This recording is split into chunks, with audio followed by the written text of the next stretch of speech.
ലോകം കണ്ട ഏറ്റവും ക്രൂരനായ മനുഷ്യൻ പിന്നീട് ലോകം കണ്ട ഏറ്റവും നല്ല ഭരണാധികാരിയായി മാറിയത് ഈ ഖുറാനിലെ ഏതാനും വരികൾ കേട്ടതുകൊണ്ട് മാത്രമാണ്. അള്ളാന്റെ റസൂലിനെ വധിക്കാനായി, കൊലപ്പെടുത്താനായി ഊരിപ്പിടിച്ച വാളുമായി തന്റെ കുതിരപ്പുറത്ത് കയറിയിട്ട് റസൂലിനെ തപ്പി ആ ഭ്രാന്തമായ നഗരങ്ങളിലൂടെ ചുറ്റി നടക്കുന്ന ഉമർത്തങ്ങളെ ഖുറാനിന്റെ ആയത്തുകൾ കേട്ടിട്ട് പിന്നീട് റസൂലിന്റെ മുമ്പിൽ വന്നിട്ട് ആ ഊരിപ്പിടിച്ച വാള് റസൂലിന്റെ കാൽക്കൽ വെച്ചിട്ട് പറയുന്നുണ്ട്, അഷ്ഹദു അല്ലാ ഇലാഹ ഇല്ലല്ലാഹ് വ അഷ്ഹദു അന്ന മുഹമ്മദ് റസൂലുള്ളാഹ് എന്ന് പറഞ്ഞിട്ട് ഇസ്ലാമിലേക്ക് കടന്നു വരുന്നുണ്ട്. സ്വഹാബാക്കൾ അതിനുശേഷം പറഞ്ഞത് ഉമർ വന്നതിന്റെ ശേഷമാണ് ഇസ്ലാമിന് ഇത്രത്തോളം ധീരത വന്നതെന്നാണ്.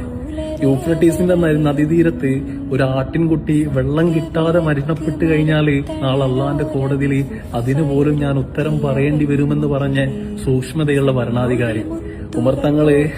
തന്നെ വിശേഷിപ്പിച്ചത് ഇങ്ങനെയായിരുന്നു: ഖത്താബിന്റെ വീട്ടിലെ കഴുത ഇസ്ലാമിലേക്ക് വന്നു കഴിഞ്ഞാലും ഖത്താബിന്റെ